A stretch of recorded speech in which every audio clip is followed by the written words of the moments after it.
You are now tuned in to Mind, Body, and Soul, where your hosts, Annette Harris, analyze intriguing life questions and concerns, such as: do Christians suffer from mental illness? Have you wondered why they act abnormal? Or you may ask, what is really going on in their minds? Do you need a net? Well, keep listening for a biblical understanding of the psychology of the mind. Hey, hey, hey, great afternoon, and welcome to another wonderful session of Mind, Body, and Soul with Annette. And I'm your host, Annette Harris. Thank you so much for joining us on today, for watching and or listening. Before we go further, Lord, we thank you for this wonderful day that you've blessed on. We thank you. It feels great to be alive, and we ask that you would get the glory out of this session in everything we go to say and do in Jesus' name. Our opening scripture is the first part of Hosea 4 and 6, and it states, "My people are destroyed for lack of knowledge. Because thou hast rejected knowledge, I will also reject thee." And again, I'm glad to be here. You guys probably waiting on us. We're here now. So we want to have you engage with us on this afternoon. Before we go further and even getting started in the topic, I want to let you know there are three different ways that you can listen and or watch us on today. We're here at the Great Intellectual Radio. So if you type in intellectualradio.com, there we are. And then also my YouTube channel, Caught in a Net. Have you gotten caught in a net? Have you subscribed to my YouTube channel? Would you please take time out today to do so? And then also, I have my Facebook Live feed going on my page, Annette, known as Annette. And when you guys come into the live feed, if you would not mind going ahead, like and share, like and share. What do I tell you? It costs you nothing. If you go ahead and hit that share button, click the like, give me some hearts, some love on today. I would appreciate it. Everybody could use love, and I could use someone today. I am joined this afternoon by a beautiful young woman of God who I've known for, let's see, I just made 52. So 52 years. My beautiful sister is here with me this afternoon. How are you, sweetie? I'm wonderful. Thank you so much for having me. Hello, everybody. Oh, I think she's on the runway, I tell you. I don't know. She has her Miss America wave and all of that, but that's this is my girl. Now I'm gonna tell you something before I get started. I've said it on a few posts. Anybody mess with her, you mess with me. I'm just telling you. And I'm still nice Annette, okay, after all of that. So, but yeah, this is my heart. I love my family. I really do. And I appreciate my sister, my sister, and we're not going to go into talking about, things that we did when we were kids and everything and how she bullied me and all that. We won't even bring any of that up on today, but we'll talk about some other stuff. No, you know what I decided to do on today? I actually decided to do a little change in my session, as I call it. We want to just do a candid conversation, just to kind of talk about some things, maybe that's even happened in the news, maybe personal journeys. We'll probably get into a little bit of that. But today's topic is, what's faith got to do with it? Okay. Okay. I when I was trying to think of the subject for today, of course, well, I'm still saved, but Oh, right. what's faith got to do with it? Thank you, sister. You're welcome. She did that very well. So that's the song I thought about. But then, of course, I threw in the word faith. So we're going to talk about that on today. And I see you guys joining in with us. And I do appreciate you for doing that. Go ahead and let someone else know that we're on. I see you, Demetria Charleston. I appreciate you, Demetria Brand Triplet. Excuse me, Demetrius Charleston. Michelle Thomas is on. Pastor Rick, how are you, my friend? Essie Marie's is on. She said, "Hey, beautifuls, back at you." That's our new friend. Yeah, we love her. Yes, definitely. So, but we want you guys to engage with us on today, okay? Because we're going to talk about probably some things that we may or may not agree with. I mean, with each other. There may be some opinions or whatever, but let's chat. Let's chat. I talked earlier on my pre-show. I said, the president has his fireside chat. We others have their little chats around the table. They may call it a round table discussion or something like that. So my sister and I are going to do that on today. what's faith got to do with it? And we can look at, of course, some various cases in the news, situations. We ourselves have a personal journey that we experienced that we could even talk about what faith had to do with it. And let's get started. Okay. Let's get started. Let's see. There were a couple of things that I kind of jotted down, Okay. sis. Uh, and I don't know if we want to. Of course, the biggest thing that's been in the news lately, of course, is the Amber Geigen. Am I pronouncing that right? Geiger, I believe it is. Is it Geiger? Is I it believe so. in? Well, we know who it is. The the Texas officer know. that Yeah. unfortunately took the life of Botham. Is that right? Botham Jean? Is the last I know name the last Jean? name is Jean. Jean. Yes. Okay. All right. So we know about that, and there were a lot of controversial opinions, comments that were floating around about that situation after she was first convicted and then the sentence came down. When the sentence came down, no, well, okay, let's back it up. When she was convicted, the verdict came down. We were like, oh yes, finally. Some of us were. Okay, all right. But then when that sentence came down, 10 years, some felt that we were slapped in the face. We, as the African American community, were slapped in the face, and is that all his life was worth? So there was a lot surrounding that, and I guess we're going to go and talk about that because I was getting ready to just mention some other events, but let's go with that one because I know my sister and I, we talk all the time. My older sister as well, but there were some. What were some of your thoughts like? With that particular sentencing, and then of course we're relating it to today's topic. What's faith have to do with it? Right. Give me your thoughts on it, because there were some things that I know that we kind of agreed on, but then I was kind of looking at something else. Well, you know what? We were looking at it, of course, from the Black perspective. It was even in national news because of the fact there's so many deaths that our men, our Black men, and our women, but more Black men, suffer at the hands of law enforcement. This was no different. She was a cop by trade, but from what I understand from the story, she was off duty. She had just left work off duty, and she lived in the same as Mr. Jean. Now, the early reports, when this first happened, the early reports stated that they had once had a relationship. It is my understanding a sexual relationship. And for whatever reason, they weren't seeing each other anymore. But on this night, as soon as she got off work, she found herself in his apartment.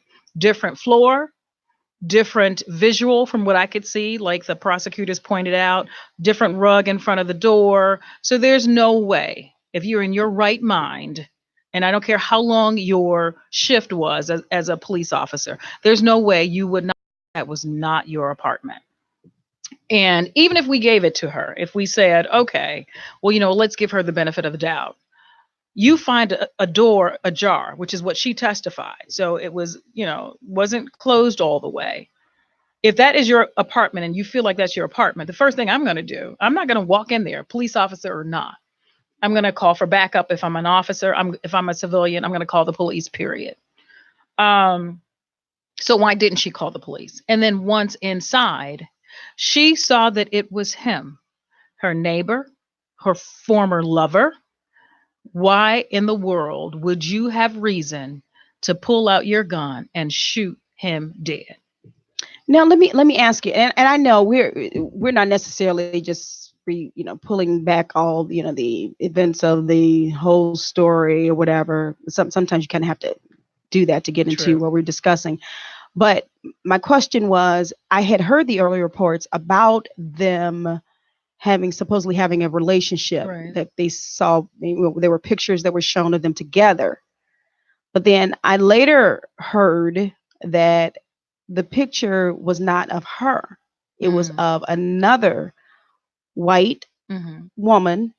And she was actually one of the ones that testified at the trial.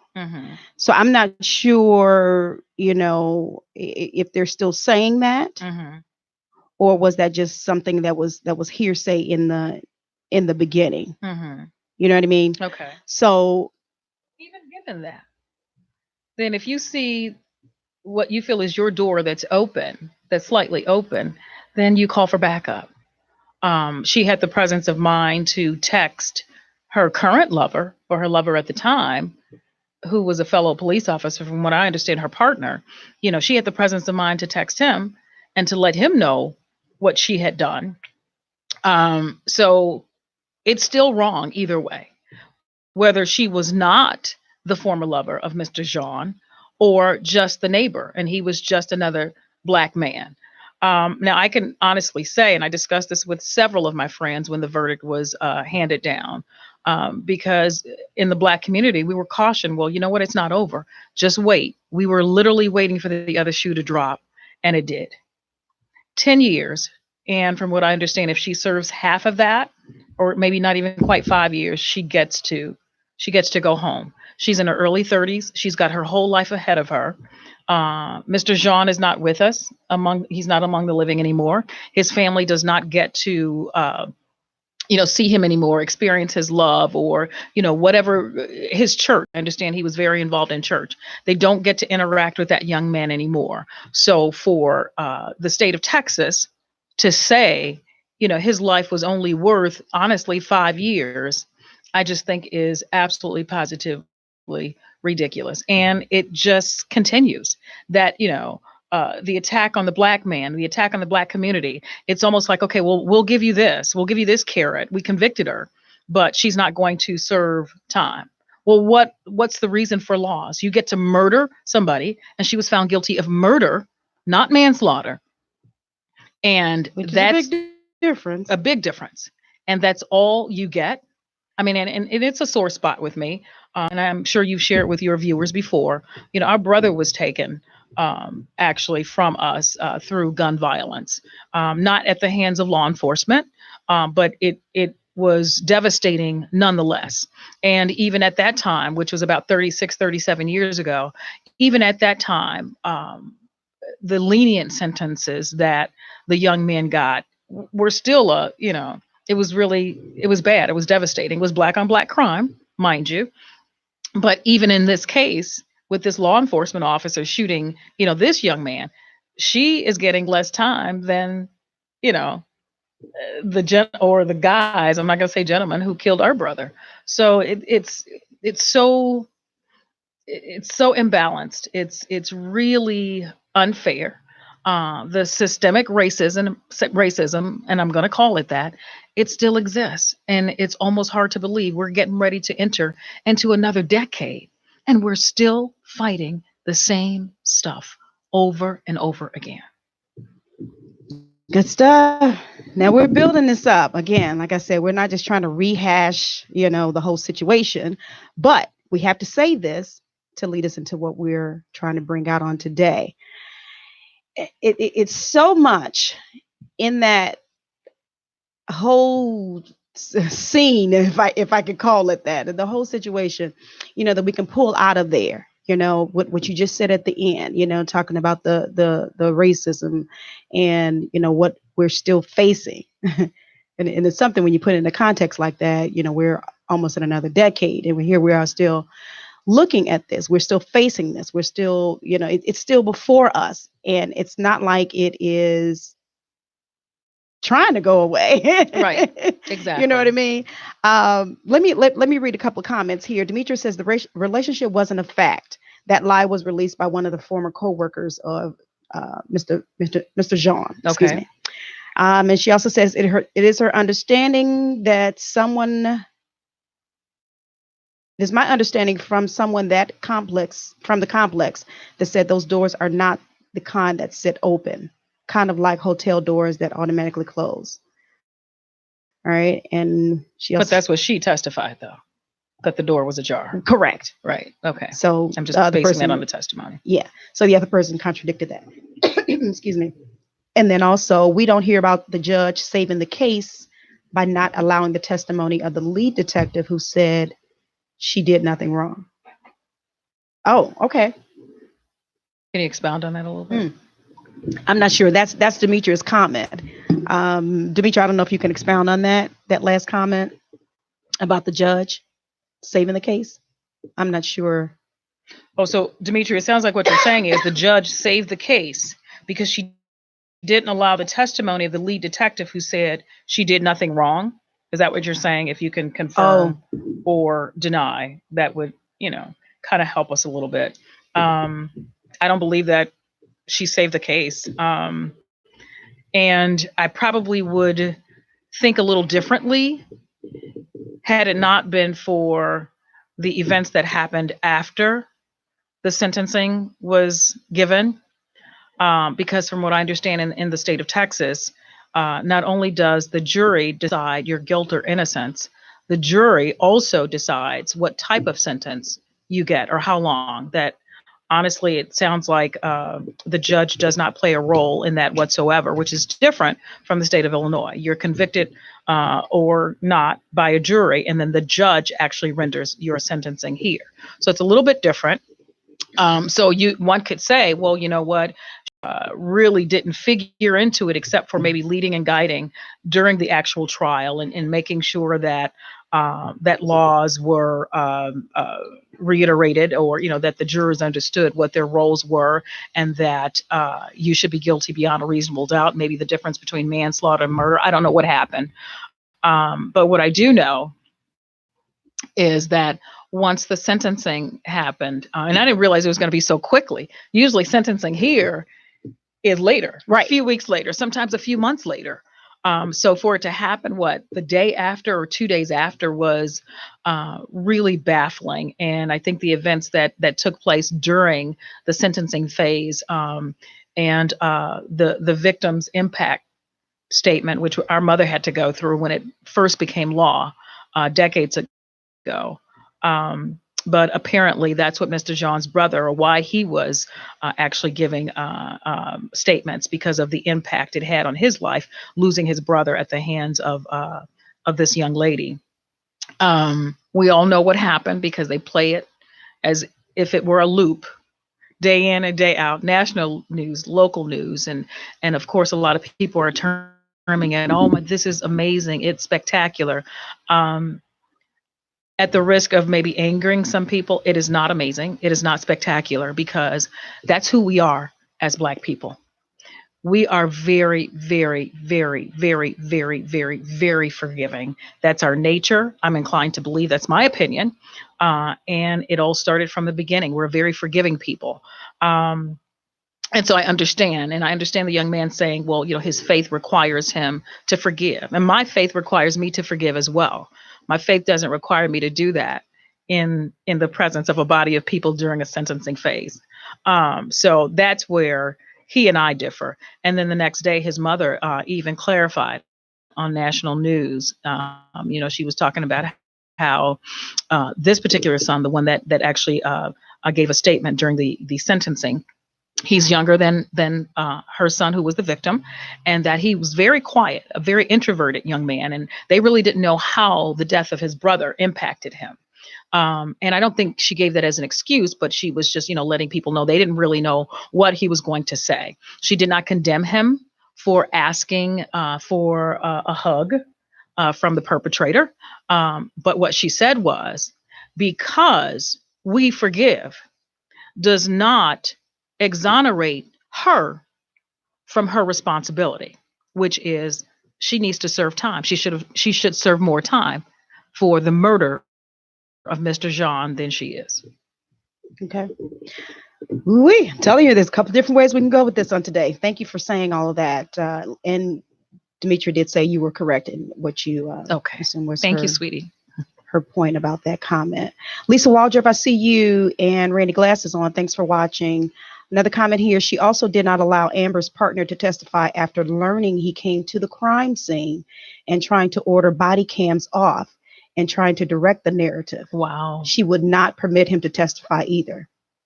Pastor Gaston, we see you on. Thanks for watching and joining us on today. Jamone Gaston, how are you, my cousin?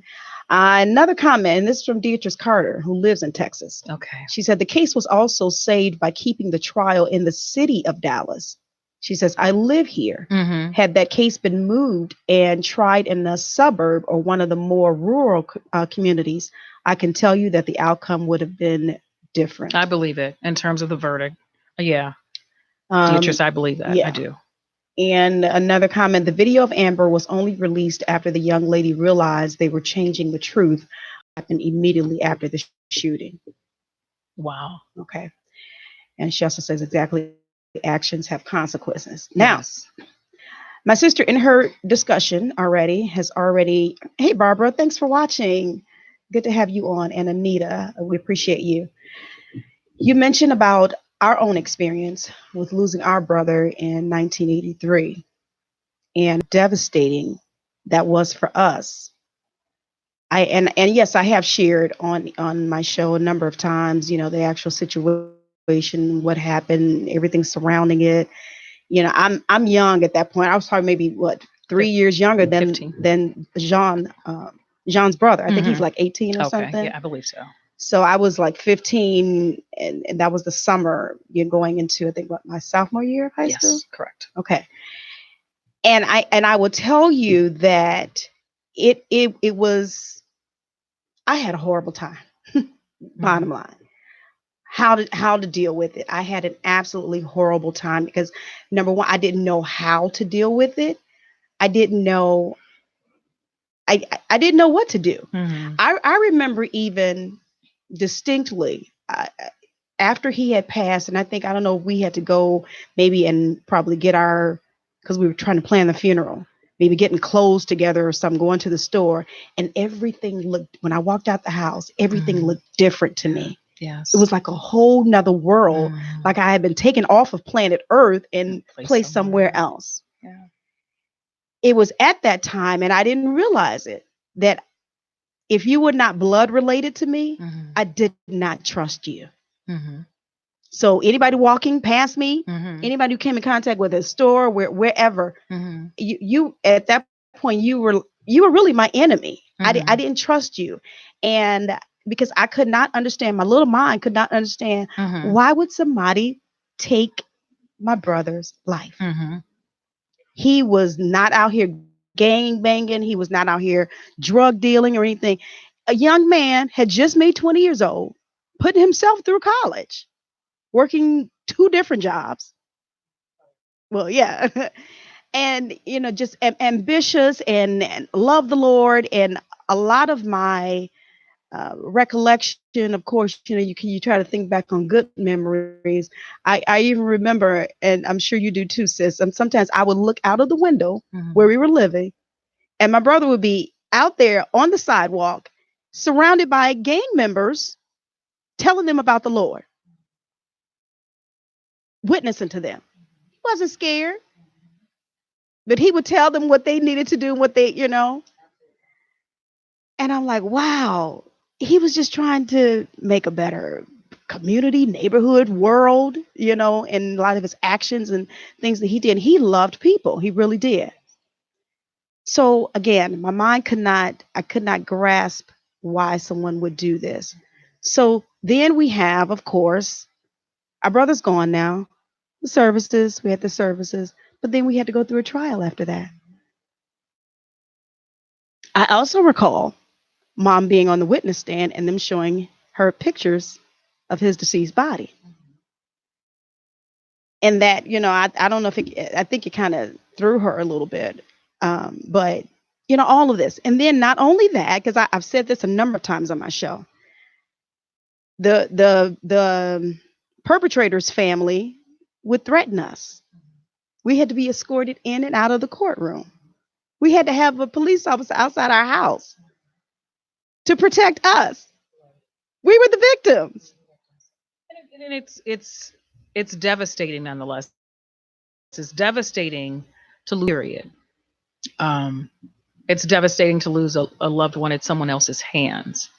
And even listening to you speak of everything that we went through, and I'm not saying that the Jean family went through the exact same thing, but there's no closure. There's salt being poured on an open wound when you have to go through, trial, because in our minds, because it's our loved ones, They did it.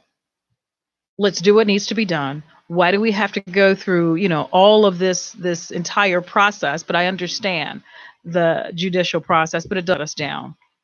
But it was tough, and you're right. Things did look differently um, to us where that was concerned. Our only brother, um, upstanding, just as she said, and not unlike Botham John, upstanding in his community, gainfully employed, educated young man, was instrumental in serving in his church and serving in the community. So when you see, and it's not that anybody who doesn't do that, their life is not worth anything. That's not what I'm saying. But when you see things like that, especially when you see in the media Black men being portrayed as only gangbangers, drug dealers, thieves, and things like that, when you know one and you can see that somebody is making a difference in the community, it hurts. It really, really hurts, when their lives can just be snuffed out like that, just Yeah. taken away. And hearing you, kind of reiterate or go over what we did go through, and she's right. We were threatened. Our family was threatened. As a matter of fact, the morning that my brother was killed, we had to leave our home. We could never return to our home because the killers had taken his ID, they'd taken his wallet, they'd taken his keys to his car and the house. And we didn't know, what could come of it. So we literally left our home with the clothes on our back and then left everything else behind. Furniture, everything. So that was very devastating for a 15-year-old, for an 18-year-old. And my older sister at the time was 24. It hurt. It really and truly hurt. It's something I never wish on my worst enemy. So even having said that and going through a trial, even without the perpetrators threatening us, I could never imagine asking to hug Mitchell Powers or Dale Williams. I could not even wrap my mind around that. And I forgive them. I have forgiven them because that's what the word in my God requires me to do. But you just don't forget it. Yeah.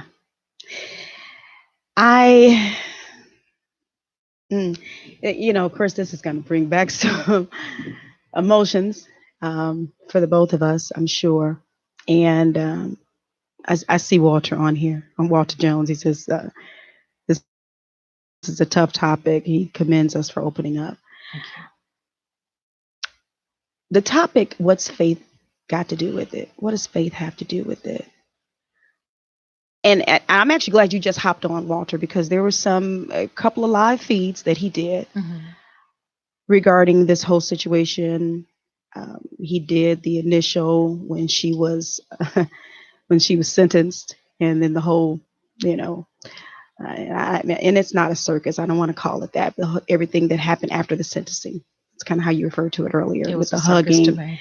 and the forgiving. He talked about that, but then he also did another live feed talking about was the young man Brown, Joshua Brown, correct. that unfortunately was killed after fine, then after the trial. When I listened to his first live feed, and he knows because I went in his inbox and I say I'm upset with some of the things that he was discussing, because guess what he was doing. Now this is and you all know Walter Jones, okay. He has a serious side, then he has his other side. He's an elder, he's a minister of the gospel, but you know what he kept bringing out really was about faith, really was about how we should be reacting as Christians. And I'm like, it started bringing up I told him, I said, it started bringing up all kind of memories, of me losing my brother. And I still can't, understand how, the brother, would even say all of that on the stand, and then to ask for a hug on top of that. So how was he saying we should react as faith-based people? You can start jotting down your comments, but I'm going to try and paraphrase what he did. I'm talking to you, Walter. But he mentioned about us as Christians or as saints, that the actions of the brother was not incorrect. The actions of the brother was telling us how we really need to address this situation, or how we should handle it, basically. But because I could not imagine myself hugging Mitchell Powers, does that make me any less of a faith believing woman? No. That's not required. I don't believe that's required of everybody to be demonstrative like that. Yes, we must forgive. Yes, he was supposed to forgive Amber Geiger, or Geigen, whatever her name was. But to demonstrate that and to cry and say, I don't want her to go to jail, because that's what he said. He said, I want her to live her life because that's what my brother would want. I don't know if we can necessarily say that. Number one, he knows his brother, of course, better than any of us. But I just don't believe that it's required of us to just do that in that realm, in that scope. Because, and I could be wrong, this is just my opinion, I just believe it gives the other side, and you know who I speak of, that superiority, or that, yeah, that's right, that's what you're supposed to do. Like, even though I've done, I've got that privilege, and it hurts me and it bothers me, and I know that some people think I am assuming, but I'm also of the mindset that a lot of us Christians, and a lot of us in the Black community, I was just talking to my family about this morning. It seems baby boomers, number one, especially the last 10, 15 years of the baby boomer era, those that were born in the last 10 or 15 years, we have this notion that what the other culture says is right. And there's a term for it, but I won't say it, of course, on the air. But it's almost like we take what they say as gospel. And it shouldn't be that way. They are not God. They are not Jesus, the Son of God. They are not the Holy Ghost. They are human just like we are. And I don't believe that God gives them more weight, for lack of a better term, than he does anybody in the Black community. I don't think that, he gives them, this divine, knowledge, Right. that we can't have or that we don't have. I think it comes from systemically the systemic racism, which honestly, before it really manifested itself, and I'll go through that story, what I believe anyway, and that starts with Thomas Jefferson, but even before then, with the Lynch papers. I mean, it says clearly, if you do this to them and treat them a certain way, this is how they'll react to us, and they will love us forever. I could be wrong. I'm just telling you what I feel and how I feel, because this type of criminal activity, the taking of our men, it's been happening for centuries. You guys, the Black men have been separated from us. The Black man has been separated from us since we set foot on these shores. And it continues to be perpetrated. Every single solitary decade, every single solitary century, it just takes on a new face. And here we are, again, our Black men being taken away from us, except we're not on a plantation. They didn't send our Black men to another plantation per se. Sometimes we can, Go there mentally. as far as prisons are concerned. But it's just a different face. It's the same crime.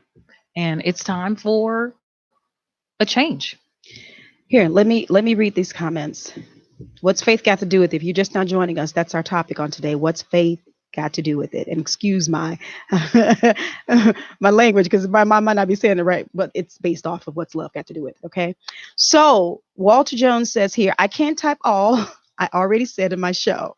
Yet, if you paid attention to my words, and this is true what he said, he also struggled with the young man saying he didn't want jail time for Amber. Okay. He says justice is different than forgiveness. Everybody don't forgive the same. And this was also a part of the conversation that I had with him in the inbox, because he also says here he was stabbed, and we all know his story severely. That's right. But he chose to forgive his attacker. Someone else probably needed more time. He says, I get it. I understand that.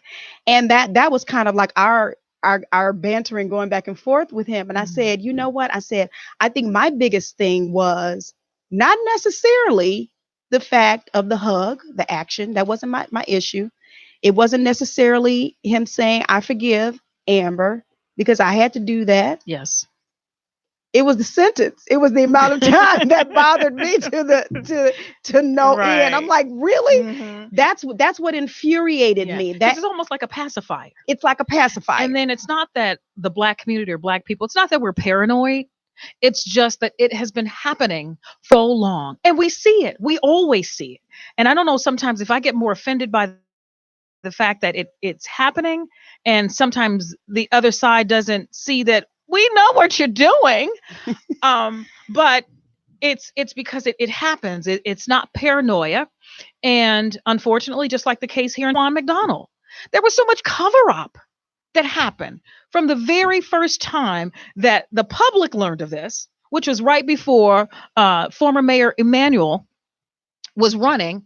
And it is my understanding he wanted to keep that quiet so that he can get back into office. See, it's stuff that's perpetrated like that gives us cause for pause. It's not paranoia, but when you see it happening again and again and again, and I just feel like her conviction, going back to Amber intact, her conviction was a pacification for what was to come, the sentencing, the lenient sentencing. This is deep. Guys, I'm seeing your comments. Thank you for watching and joining in. I'm going to try and read these and maneuver our conversation at the same time. Brandy says, every time I hear you discuss the loss of your brother and what you went through emotionally afterwards, I cannot fathom how you made it through with your sanity and salvation intact. And please know, there would have been smoke in that courtroom with the way the perpetrator's family was treating you. It takes an unhuman amount of strength to remain whole with such an ordeal. That comment is bringing us full circle back to Faith. what's faith had to do with it, Yes. because it was faith and only faith that brought, and I'm just going to say for my own self, that brought me through. Mm-hmm. I recall after the young men were sentenced, Mm-hmm. and I know you remember all the details about everything, the amount of years and who got what, because it was a couple different guys they tried. 3 different counts, Yeah. 3 sentences, but all running concurrently. But go Yes. ahead. I'm sorry. And I recall how hurt I was. Again, with the sentencing, just like with this case. And I remember distinctly the Holy Ghost telling me, but you've got to forgive them. Mm-hmm. I'm like, what? They took Daryl's life. I've got to do what? Mm-hmm. And I knew it wasn't the devil telling me, but the Holy Ghost told me that I had to forgive. And right at that moment, I chose to do what the Holy Ghost told me to do, Mm-hmm. to forgive. Mm-hmm. And I guess that's probably why this current case is so, pouring salt in the wounds. It's so fresh, to me. But that was 1983, but it seems like it just happened yesterday, Mm-hmm. sometimes to us. And still, that was our only brother. But I had to forgive. Mm-hmm. I'm sorry, Walt, I have to keep referencing you, but when I went to his inbox and I said, I had to get off your live feed because you upset me. And I didn't want, and I had to think about what we went through as a family. And one of the things he said to me, he said, well, you said the Holy Ghost told you to forgive them. He said, how come you can't forgive like this? And I got more upset. He was right though. He was very right. Mhm. He was accurate. And I'm like, and then my psychology mind got into it. And I said, well, I had to have time. Mm-hmm. And I said that to him, and I was thinking that in my mind, but I literally had to have time Mm-hmm. to process everything with Mhm. this case Right. with Mr. Jean. And then I had to understand what, again, I was upset about, which was the years. But then I listened to his second live feed just this morning, as a matter of fact, Mm-hmm. about the Mr. Brown murder. Mm-hmm. And then it's like, it just clicked all over again. I got it. I got it again. My responsibility as a Christian is supposed to be, because he brought out, about how the world is going to see through us how we're supposed to. I think the world already sees, because we are already a forgiving people, and I think that's in our blood. So that includes those black people that don't even claim salvation, that don't even claim to be Christians. That's how we survive here in America, because we are already forgiving, and they know that. They know that already. But it's not only that. It's Mhm. also so that others will be saved. Mhm. And then when we look at it in the whole context, it's not about us. It's Mhm. everything is about Christ. Everything has to point back to Christ. And whatever we do and say on this earth, Mhm. it has to point back to him. I have to be that light, that example, so that somebody else will be saved. Mhm. So that Amber could be saved. I may be, ruffling some feathers, or others in the courtroom, or others that look at this, nationwide, Right. you know. And I hear what you're saying, not to cut you off, sister, in a nutshell. Sure, sister. Absolutely, positively. And I agree even with what Walt said earlier about people have to do that in their own timing. And True. God knows that. First of all, God made us. He knows every single hair on our head. He made us human. He made us with emotions. So, having said that, to me, that doesn't mean I should not be disgusted at her sentence. Yes, she needs forgiveness, not only from the black community, not only from the Jean family, but, from people in general. And I'm sure if she asks God to forgive her, he will. Mhm. So, that's not for me to judge, but that doesn't mean that it doesn't hurt her or hurt me, because we still have to live here on earth. We still have to live here until Jesus comes back.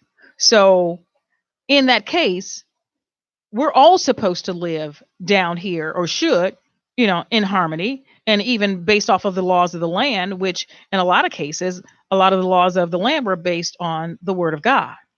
Thou shalt not kill, thou shalt not steal, thou shalt, so even having said that, there's still an unfairness here that I know God knows, and I know he knows our pain and he sees our pain.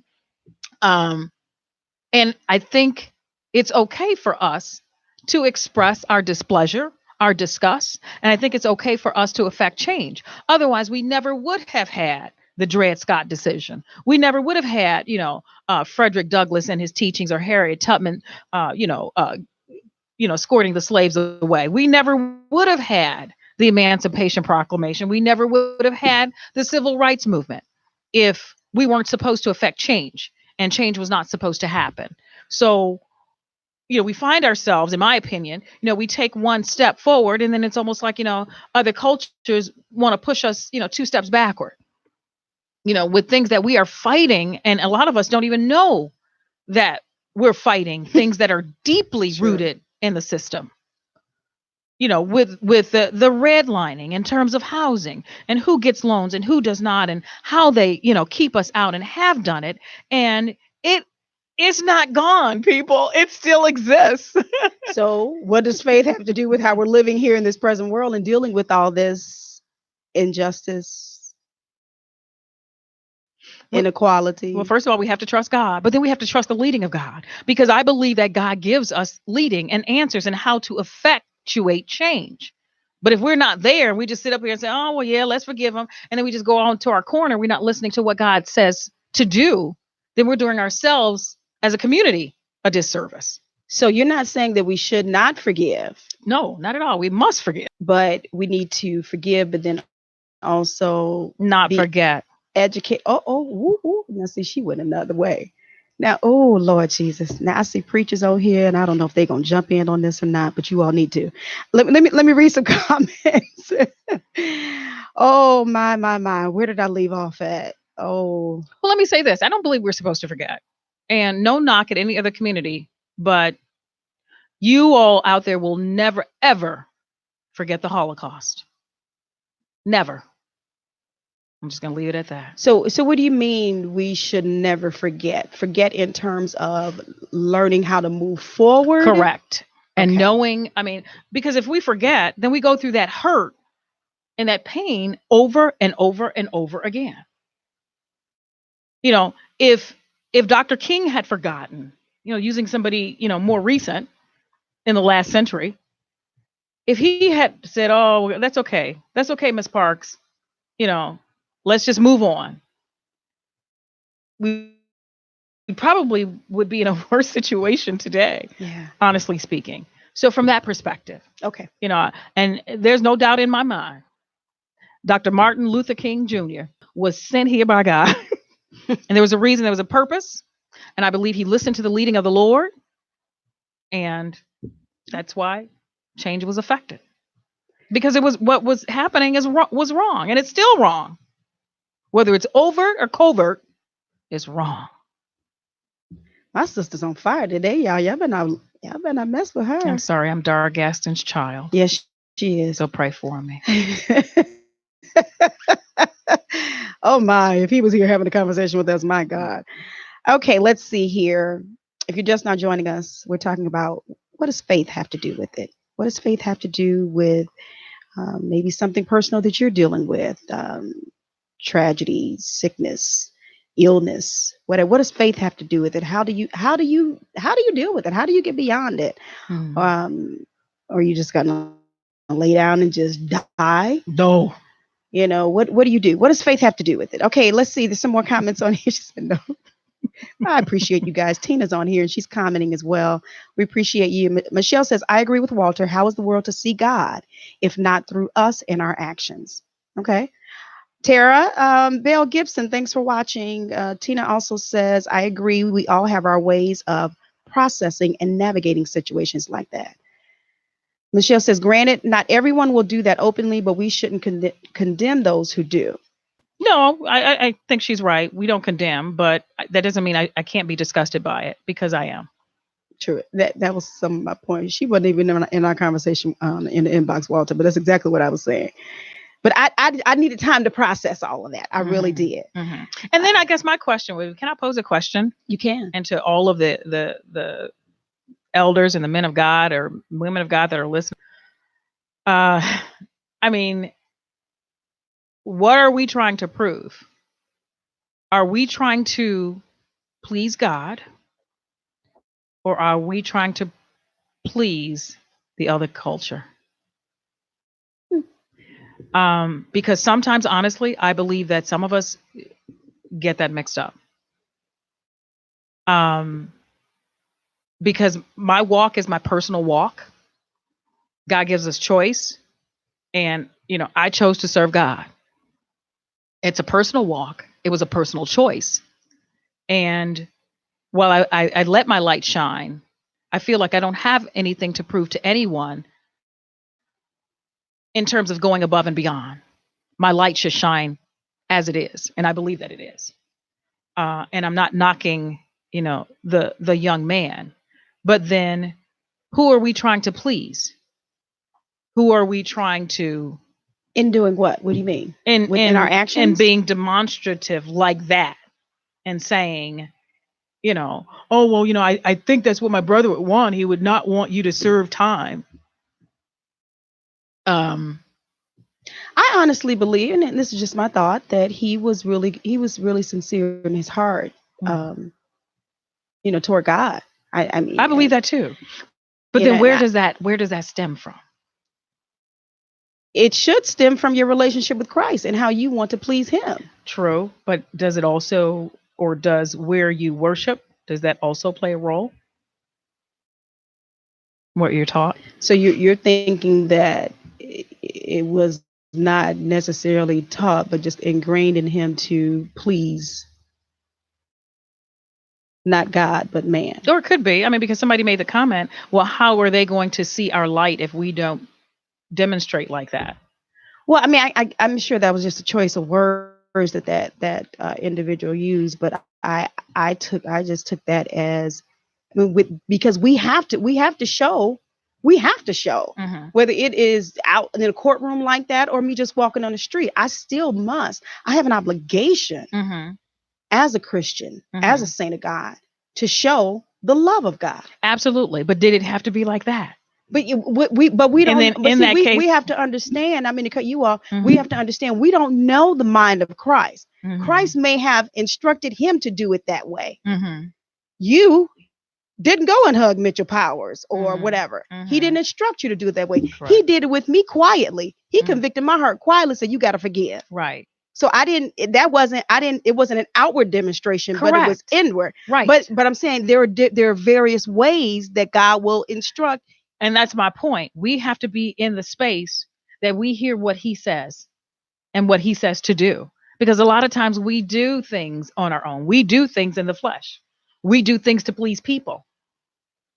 And under the guise of, well, I got to forgive, and this is what God would want me to do.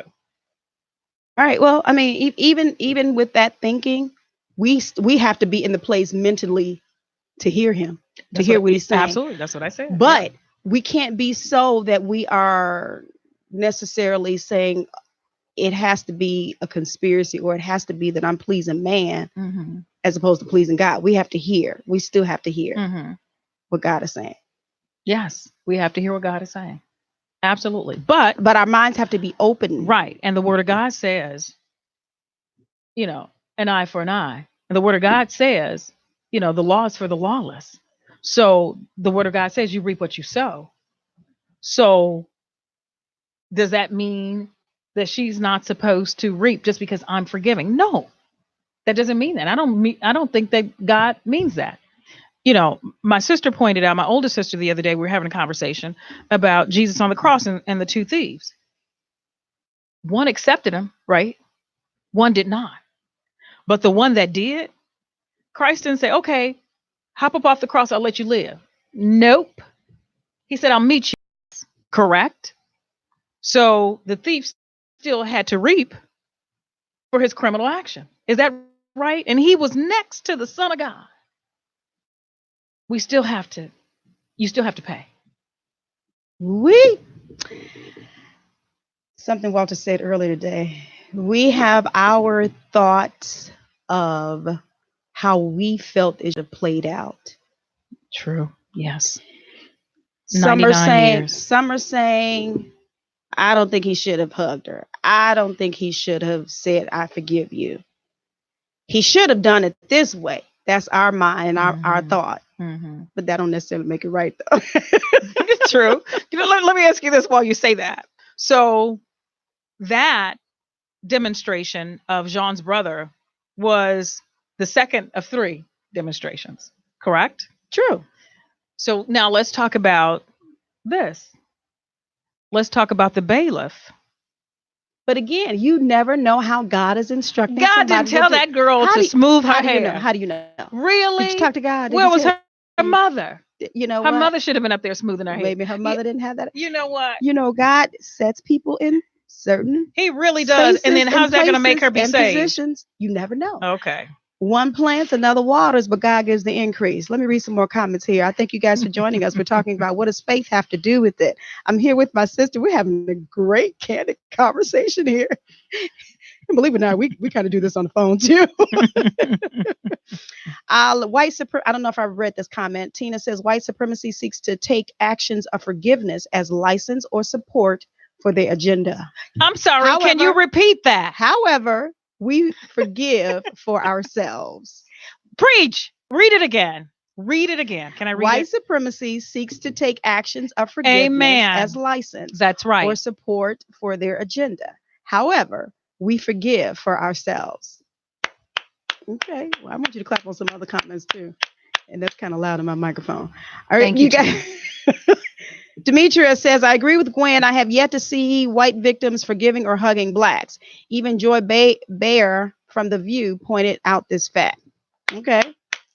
What about the other comments? I want you to clap on other stuff too. Okay. I think my sister thinks she's in church. The white is right mindset is self-hate and the perpetuation of institutionalized white supremacy. That's from Tina. Oh, goodness gracious. Pastor Lockhart, are you going to comment? Would you please help a sister out? Demetrius says, hashtag speak Gwen, our black men's lives do matter. Yes, they do. Yes, our black men's lives matter. And we're not changing that. into anything else. Because, yeah, while all lives matter, that's not the movement right now, because all lives are not being threatened right now. Mm. Brandy says here, I should be drinking my water like Kermit drinks his tea. That's absolutely not required of all people to demonstrate forgiveness in the way that he did, I agree. or even in the time frame that he did. Amber definitely needed to go to jail, and I can't say that's God's love speaking through him when he said she should not. God does sanction punishment when it's due. What people don't have a right to do is tell this young man how he should respond in his own personal time of grief. That's true. If he wants to forgive, cry, and hug, let him do that. And don't demonize and demean him for his expression. I personally couldn't do it, but that's another story. That's from Brandy. and she's right. But going back to Tina's comment, that's why we saw it, replayed and played over and over and over and over and over and over and over again, because chances are it is received as a pass to, okay, well, we'll continue to do this because they'll continue to do things like this. I'm looking at it through different eyes. I'm looking at it through Christ's eyes. I'm not necessarily looking at it through that point. I hear you, and not necessarily saying that you're wrong in what you're saying. No. But I'm looking at it through different eyes. I hear you, but we still have to live here. Tina says white privilege has been normalized, so many truly don't see it. Yes. I think you and my sister need to become friends on Facebook. Tina. Right here. Demetrius is watching. Tanya Mingo, thanks for watching. Cousin Jeannie, we appreciate you. Demetrius says, my personal thought process about Joshua's murder is that it is a hired hit gone wrong, because the shooting of one of the guys who came to take out Joshua being shot. Oh, when individuals have messy pasts, law enforcement has been known to use threats to strong arm individuals to do things. That's right. The drug story makes no sense at all and has nothing to support that story. Again, that's a personal opinion. That's from Demetria. Right. But I totally agree. And then when we get to the point where we feel like that because they are law enforcement, that no matter what they say, they are right, something's wrong. Because there's so much cover up going on. I mean, I can't, and a lot of it is done undercover, but because we're in this age of, Big Brother, we've got our phones, we've got our iPads, we've got the street cameras, we've got, the cameras on our homes and our businesses. Everything is more out in the open. And now we see the corruption that has always been there. That it would appear that a lot of them in the other cultures have gotten away with, because they were the ones predominantly on the force or, in the fire department or whatever the case may be. They just happen to get away with it because we didn't know any better. I mean, and not for lack of knowledge in terms of being able to grasp things, but lack of knowledge because it was not in the light. And it's still going on. They're still trying to get away with it. Laquan McDonald, I go back to that again. I go back to the other officers besides Jason Van Dyke, and how they were sitting together trying to corroborate their stories on paper, things that did not happen, things that the body cam and witnesses contradict, because they were just trying to get away with a cover-up. It still happens, and we cannot turn a blind eye to it. I'm trying to get to all of y'all comments, and you all forgive me because I went out and I came back in, and some comments that I was going to read, they're not here anymore. But let me read the ones that are here. Demetrius says, I believe in time he will see the reality of the true impact of his words, that his words had on those of us who have lived with whites trying to make blacks feel inferior and willing to accept whatever they bring our way. Walter says we are guessing the heart of this young man. Did it have to be like that? Those are the questions we're asking. Well, did Jesus have to die on the cross? Why would he tell his father to forgive his oppressors? If a Native American woman had killed that young man, how would African Americans respond then? I would respond the same way. They're still killing our black men. I mean, she deserved a greater sentence. I don't care who she was, even if she was a sister. Here's a question for you. How does Gwen know that God himself did not lead that young man to say everything he said about Amber? I didn't say that he didn't. I just said I couldn't do it, in my opinion. I'm not saying God didn't tell him to do it, but I'm just throwing it out there. Do we know? Does he know? If we're ever in that situation, do we know the voice of the Lord? That's what I'm asking. And, are we sure? Are we sure we're trying to please the Lord, or are we trying to please man? And I'm not here to bash the young man in any way, shape, or form, Right. because guess what? He is still my little brother. Don't know him, never met him, whatever, but I support him. And then what I'm doing, even though I did not agree with, what he said and the demonstration of the hug, or even what the judge did or the bailiff did, but I'm praying that God will make good on this, meaning, he'll make it all right, that everybody will be saved because of this, and nobody will use this as an excuse to continue perpetrating racism. So that's my prayer. Okay. Walter, there was another comment you had made earlier. I don't know if you can go back up and pin it for me. I don't see it now. But see here. Okay, so the end of that comment from Brandy says sometimes God's instruction looks like insanity to other men. That's true. Walter says the thief paid, but Barabbas, who was worthy of death, went free. All right. How are you, Bretta? Thanks for watching, Big Sis. We appreciate you. Brandy's laughing at you because you said God did not tell that woman to smooth Amber's hair.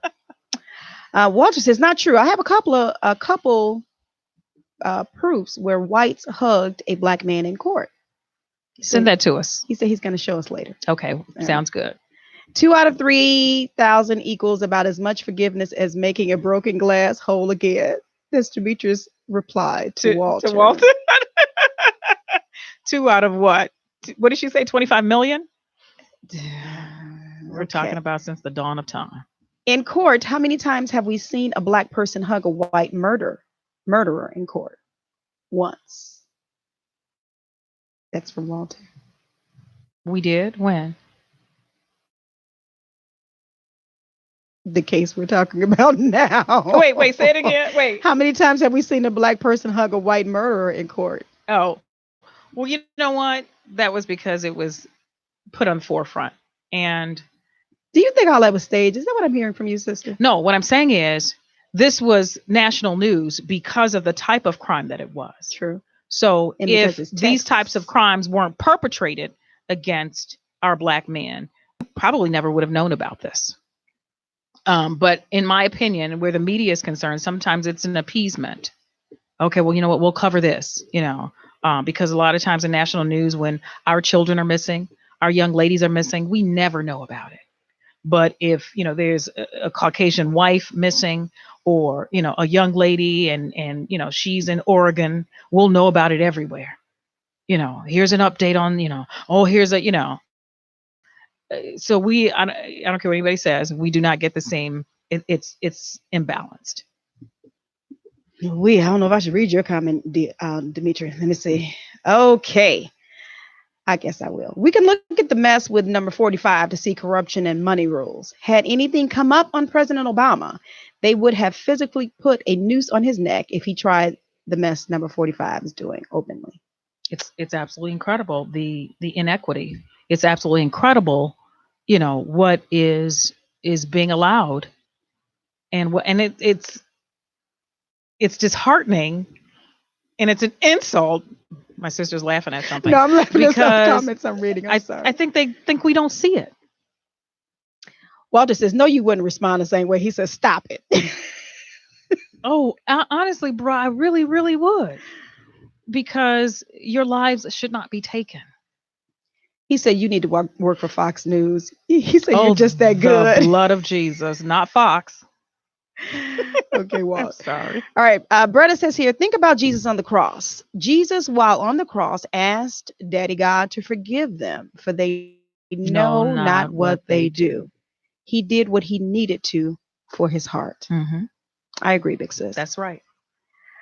Oh, my God.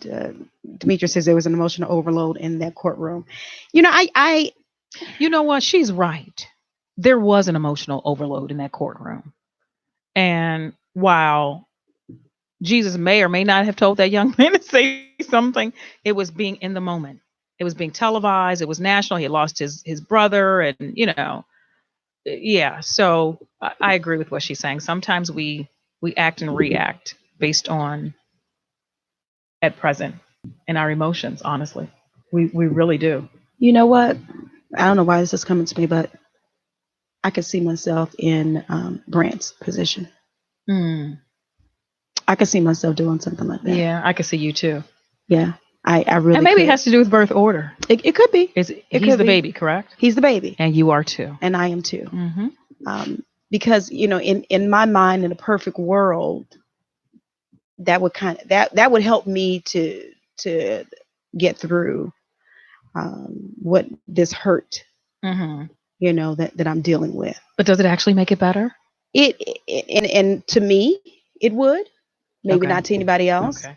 And That's why we still have to understand and know that, of course, everybody's going to react differently. That's true. That is so true. And we have to give people that. So I'm not bashing anybody, Right. but I can tell you that, yeah, I probably would not do that.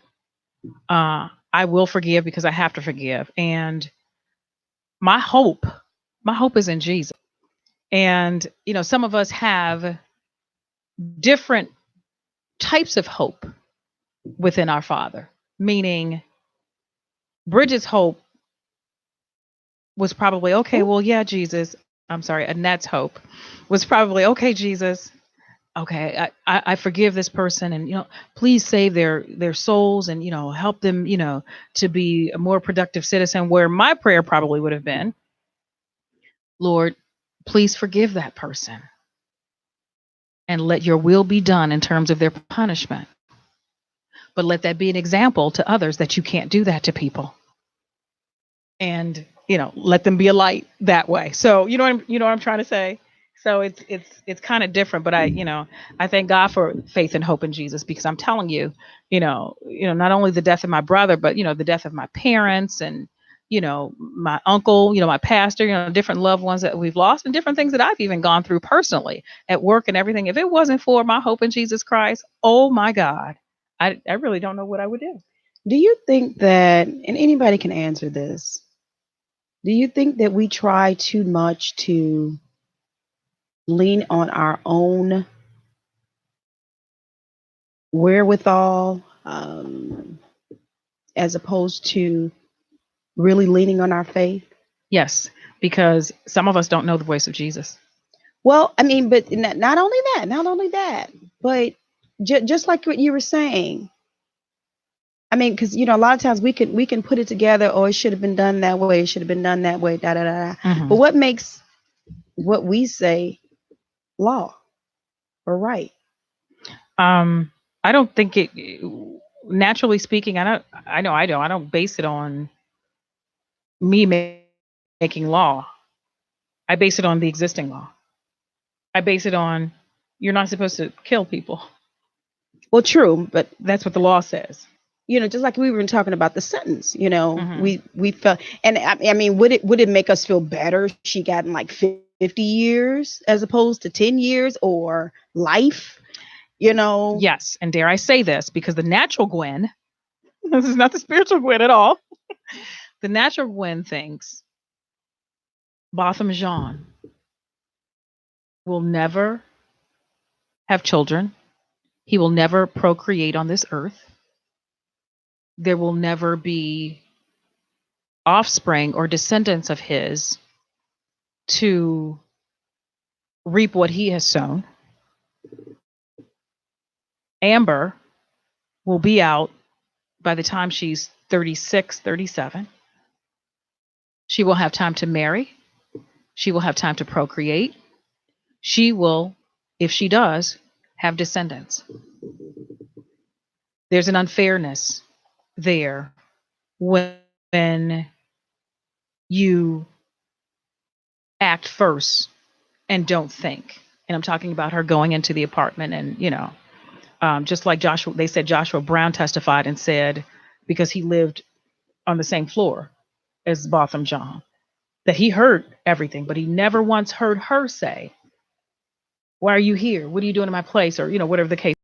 So for her to shoot first, and just like the prosecutor pointed out, to fall on or shoot according to how she's been trained without giving that person the benefit of the doubt, there's an inequity there. Yeah, I agree. I I guess we just have to, as Christians, be so careful, and it's not trying to please man. We have to be careful and make sure that we are pleasing God, even with our thoughts and how we're looking at everything. Yes. I honestly, I get both sides. I really do. Probably because we've been through it. Mm-hmm. I get both sides. I really do. But I think what's winning out for me is, again, my life, making sure it represents Christ. Mm-hmm. That's what's winning out over, no, I'm not in agreement with systemic racism. No. But it affects you every day. But my relationship with Christ is winning this out, and my desire, whatever whether it's a little bit, but to be an example of him so that others can come in and come into the fold. And don't we believe and don't we feel that Christ, he feels our hurt as Black people in this, racist America? Do we believe that? I believe it. And honestly, I just believe a lot of us should pray to that end. What's right is right, especially or primarily according to the Word of God. So he feels our hurts. I don't think Christ wants us to continue to go through this. I really don't believe he wants, our Black men to constantly be killed. I think he wants our Black men to be saved and walk upright and be lights and be the kings that they are. I believe that in my heart.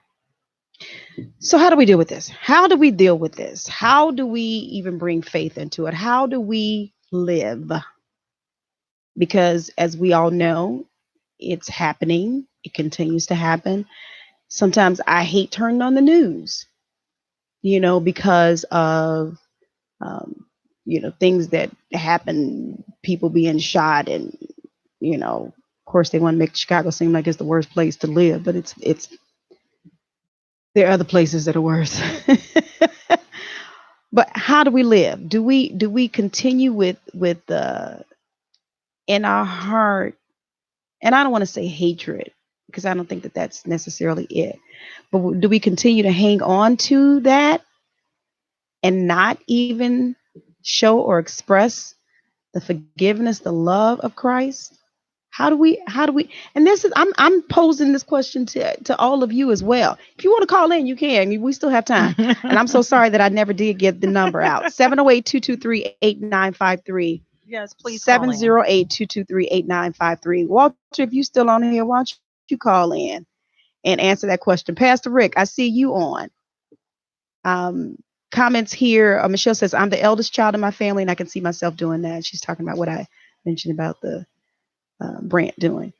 Her brother is a white nationalist, and her mom tried to give her molestation as an excuse to justify her murdering that man in his own home. That's from Demetria. Cornelius, we see you on. Pastor Rick is back on. Question Walter has: do we believe that Christ feels Amber's heart too? Yes, he does. Because he loves everybody.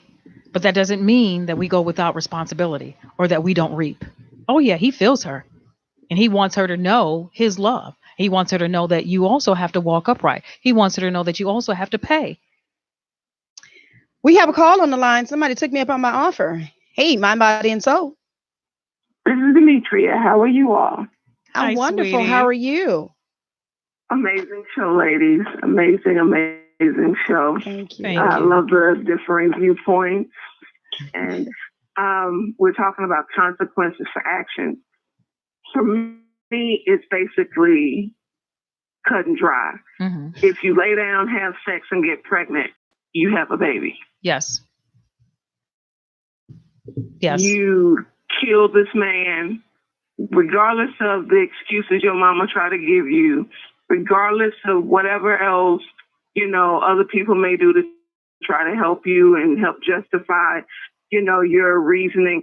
Okay, help me understand why you had to lie in the beginning if it was justified, if you were afraid, if you thought somebody was in your apartment and you were in the wrong place. Mm-hmm. Help me understand why you had to lie on the initial report. Mm-hmm. See, for me, I'm very analytical and Mhm. sometimes to a fault. And, but with that being the case, I don't really get as caught up in all of the tears and the emotions, like the stuff that happened in the courtroom. I was just like, the first thing that popped into my head, and I think I may have mentioned it to Annette. Okay, they just gave her grounds for an appeal. Wow. And we think like that, don't we? And why? Why do we think like that? Why did that come to your mind, Demetria? Because it's unfortunate that they're always trying to find excuses to help the pale faces. There you go. And it's called, and plain, just to put it plain and simple, it's like we are expected to coddle them. Okay, so what? My ancestors had to put their titty in your baby's mouth. I mean, yeah, but who cares? We're beyond that point, or at least we should be. Right. Lord, forgive me. I forgot I'm not on this thing called life. No. I'm on my body and soul within that. I am so sorry. No, because I understand. I understand what you're saying. It just dawned on me that I apologize, you all. No, you're fine. But it's like, we have always been expected to protect them at all costs, while very few of them have really expressed and shown and given a happy ham sandwich authentically for us. Right. People talk about Abe Lincoln. He didn't give a happy ham sandwich about us. He did what he had to do because it was a good political move. If he really cared about freeing black folks, he wouldn't have had slaves up in that White House with him. Woo-hoo. So they can miss me with that.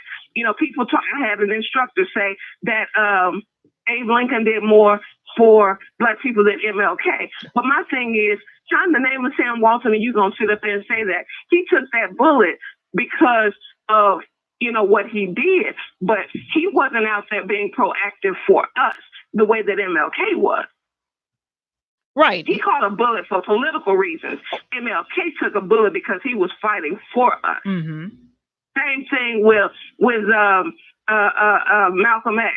Mm-hmm. I was getting ready to say the name that he died with. Mm-hmm. Out Malik. of respect, but El-Haj. Exactly. Shabazz. But so it's like we have been programmed to protect white people at all costs. Forget the fact that 9 times out of 10, if something jumps off, they're not going to come to your defense. Yeah. Yeah. I agree. 9 times out of 10, that is not going to. And people that know me, know my family, they know that if you come to our family reunions, it looks just like the United Nations. But it's because we have from one end of the spectrum to the other end of the spectrum in our family, on both sides. Mm-hmm. But on the flip side of that, even though I have a love and respect for white people, I am not going to, I'm unapologetically pro-black. Mm-hmm. Because I have to fight for those that look like me, even those that are too blind to see why I'm fighting for them. Wow. Mm-hmm. I'm always looked at as a conspiracy theorist. I'm always looked at as being a troublemaker. Why don't you just, no, I'm not going to be silent. So silence is why we are where we are right now. Had more of us come together and stop trying to deal with things based on religious affiliations. If we would be black first and then still live our private lives, problems we have would stop. Interesting. So is this your response to my question? Is this what you're doing? You're responding to my question? Which this question because when you said call, I was like, yep, I need to call. The question was, and it sounded like you were kind of answering the question from your own point of view. What do we do now? How do we live now? How do we seeing is how we see this in front of us, but as Christians, as saints of God, how do we deal with this now? You're saying be black first, and then That's who God made us. Because think about it. When we had Tulsa, when we had the community that is now known as Central Park, that was a black community that was thriving black community. Our Black Wall Street. When we had those communities, when we had our ancestors building these HBCUs, it took Muslims. It took those that were Christians. It took the non-believers. It took everybody to come together as one body for one cause. Everybody was still entitled to believe the way they believe and to live the way that they live and to love the way that they love. But they realized that there was a bigger picture. They weren't focused on right now for me. They were looking out for those of us that are now reaping the benefits of that. Amen. Now, Demetri, if I can say, I totally agree, because I believe that their focus, our ancestors, it wasn't about selfishness, even from slavery times. It was about, what can I do so that my posterity and my descendants can live a better life than I may not see it, but let me pave the way so that those that come after can have a better life and a better way, and a better way of doing things. Now, getting back to your HBCU comment, why did we build HBCUs? Because we weren't accepted. Because we were not allowed to go to college anywhere else. And I say that I had a coworker ask me a few years ago. Here, let me do this before you move. Okay. Don't lose your thought. Demetri, we're going to release the line so we can open it up for everybody, but you can continue to listen, okay? Thank you, sweetie. Okay, bye-bye. But I had to tell a coworker a few years ago. He asked me specifically, he goes, well, why do you all have the Soul Train Awards? Why do you have the Stellar Awards? I said, well, because we're not accepted into the Oscars, the Emmy. I mean, not the way that, even though we participate. True. I'm not going to get into my thoughts about, who received what, but because there's still that inequity there. And so then we learned to fight for and acknowledge our own. That's good stuff. Good stuff. Demetri, thanks for calling. Those were good comments, except Excellent. the one that you let slip out your mouth. But I still love you, girl. Let's see. My question on the floor. You can call in if you like. 708-223-8953. I can't get the words out. 708-223-8953. I want to know, because we've been talking. We talked about the Amber, whatever, I can't pronounce the last name, case with Mr. Jean. And then also we talked personally about our own experience with losing our brother to gun violence back in 1983. We've gone full circle with it. And, kind of brought up some things, rehashed some things. But I want to know now, what do we do?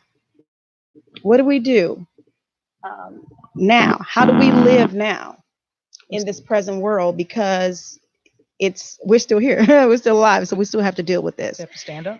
I have a call on the line, Mind, Body, and Soul. Sir Walter Jones on the Sir Walter Jones Show. Hey, little brother.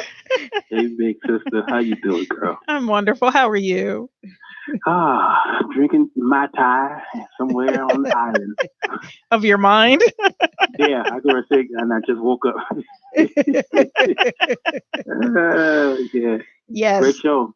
Thank you. This is the unusual Annette Harris show. It's very unusual. I learned from you, my brother. Say again. I said I learned from you. Oh, well, don't give me credit for this, man. What do you want to tell us today? What I want to tell you. Are you going to answer the question? Somebody told me to call in. You know what? I want to tell you. I'm being obedient. The question on the floor is how do we live now? I'd say we've talked So, about full circle about the case. We talked about our own experience, and my sister brought up, of course, amongst other things, about the systemic racism that we're dealing with now. How do we live now? How do we deal with this? How do we move forward as Christians? What should our mentality be? What should we be doing? our mentality shouldn't have never changed. I hear what Gwen was saying, and I felt her heart because she represents so many millions of us who've seen injustice happen to us by the act of those who oppressed us. So I cannot disagree with her pain, like I cannot disagree with the forgiveness of that young man on the stands in the court. The intent of the heart, we don't know. We don't know the intent of the writers of the Constitution. We just try to interpret it the best way we can. Mm-hmm. We don't even know, in some cases where Paul was writing letters in the scriptures, we don't really always know his intent of why he wrote certain letters to certain people. And that's why he said, I'm writing this out this is me, Paul saying this. This is not God. Right. Because he realized. Then he says, but I'm asking God for permission to say this to you. So we don't really know the intents of the heart.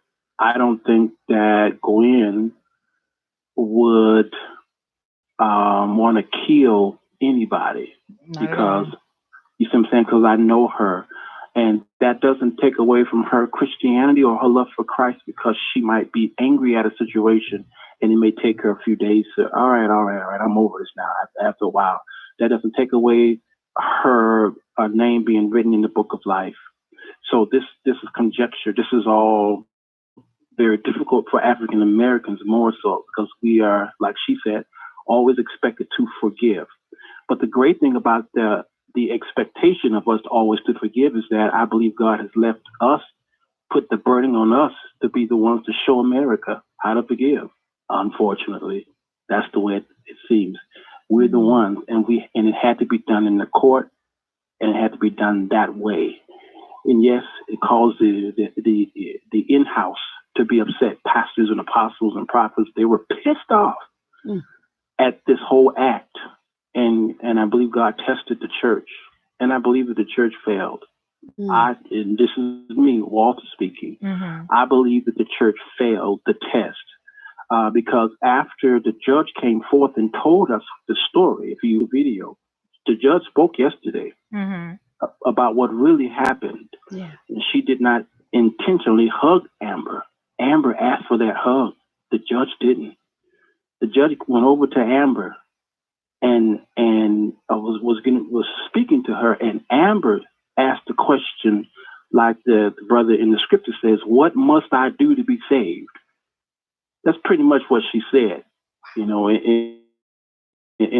lack of a better way to phrase it. She says, "How do I find eternal life? Will God forgive me for this?" That's what Amber said to the judge, and she was so overmoved. She was so overtaken by that if you keep watching the video, you see her go into her chambers and get a Bible. Then she brought the Bible back to Amber and says, "Here's where you begin." And she turned to John. All right. And then Amber says, "Can I have a hug?" And then we see this hug seen around the world, at least the second hug seen around the world. And then Amber asked her to hug again, and then that's why you see them embracing twice. So even though we have video, unfortunately, the audio was not that great. It kept going in and out. And so we as African Americans was just seeing black people in the courthouse acting crazy. The cop, the bailiff rubbing her hair. I was a little upset about that too.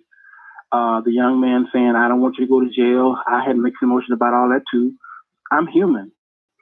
You know what I'm saying?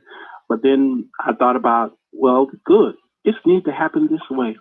I believe it needs to happen this way because then, unlike the two of you who had a young man murdered, your brother, there was an attempted murder on my life as well. Thank God I survived, but I still have the pain.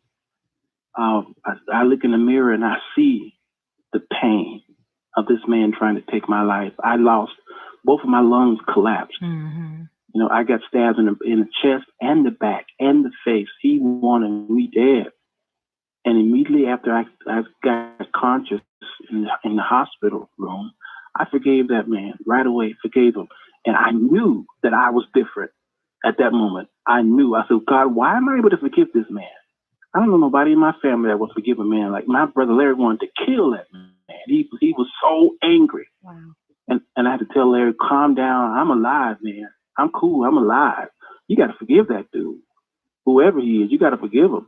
But I understood later as I got older why my brother was so upset with a man he never knew who tried to kill his brother. Right. But yet I forgave this man right away.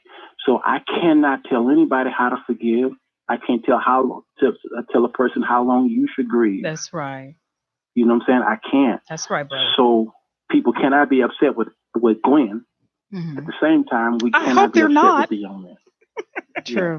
Yeah, because people are upset with you because of the way you're bringing your point across, and it's understandable, you know. But there's so many more that are really agree with what you're saying.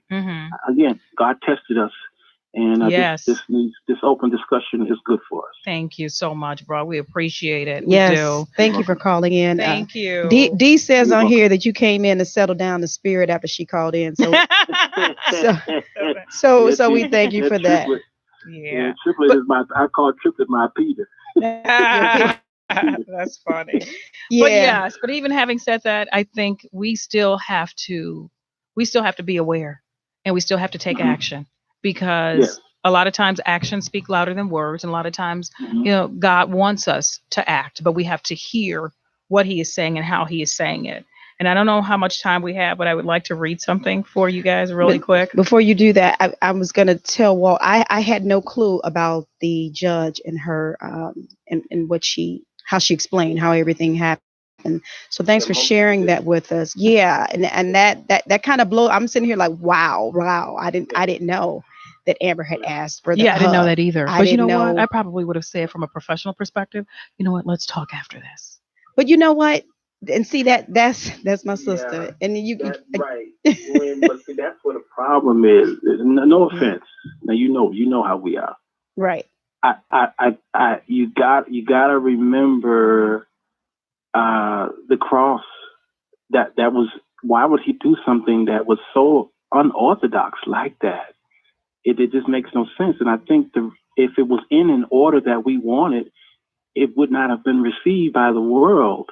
The act of forgiveness would not have been received just by this young man hugging her. The judge had to do it, and she stepped out of her robe, not literally, but she symbolically stepped out of her robe, and her heart spoke. So her mind left. Right. She lost control of that courthouse, and then her heart stepped up. And I said, this is evangelism, because God does not just love me with your mind, but he says, love me with your heart as well.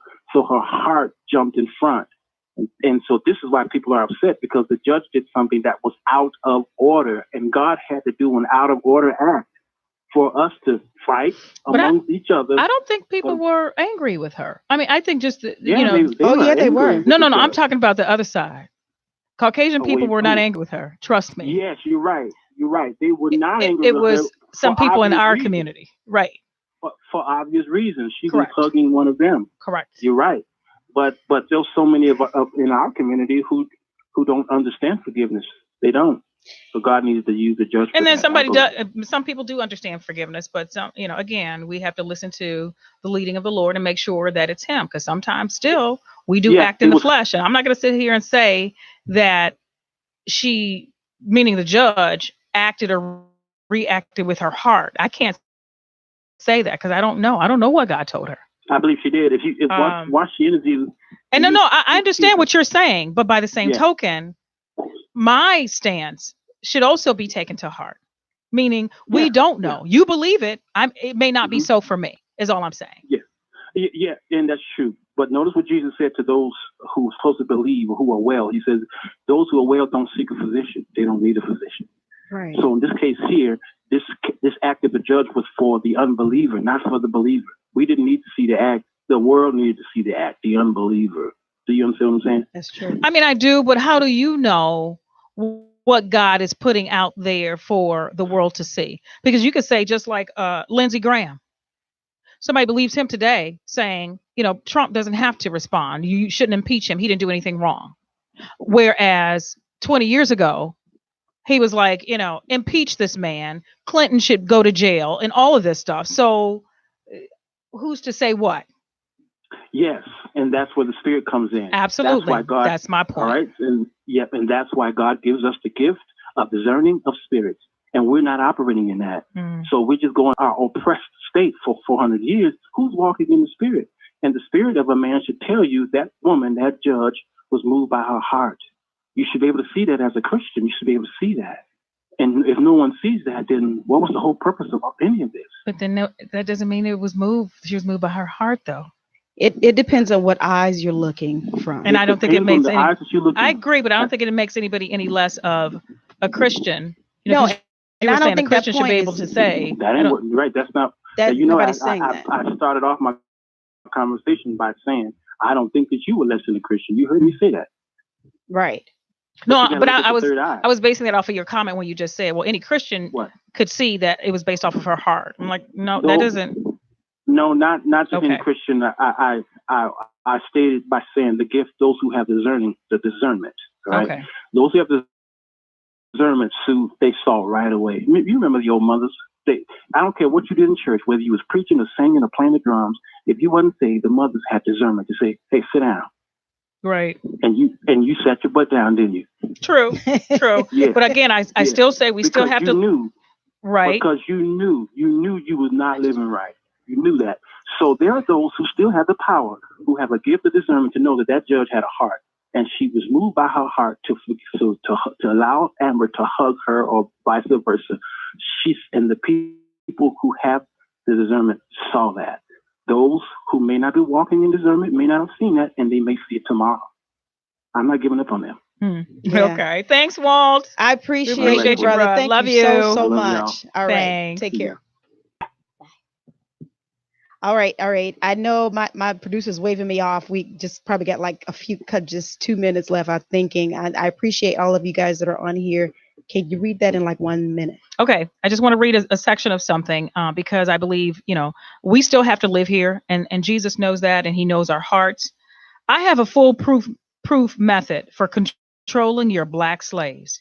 I guarantee every one of you that if installed correctly, it will control the slaves for at least 300 years. My method is simple. Any member of your family or your overseer can use it. I have outlined a number of differences among the slaves, and I take these differences and make them bigger. I use fear, distrust, and envy for control purposes. While this was 1712, it is still prevalent in 2000. I get it. I understand that, but I don't want us to be left in that mentality, though, where Christ cannot come in and take residence up in our mind. Okay, that's all I'm gonna say with that. I don't think Christ is not taking residence in our mind. I think Christ wants us to still be aware. That's my take on it. We should be still aware. We have to be. I need to be aware when I cross the street so I won't get hit by a car. And just like what I just read was pointed out, and our differences here. Right. That's what keeps us separate and separated. But so you think that we would be okay? We could all walk hand in hand down the street in harmony if we were all upset that he gave her a hug. No, I'm saying let's all be aware.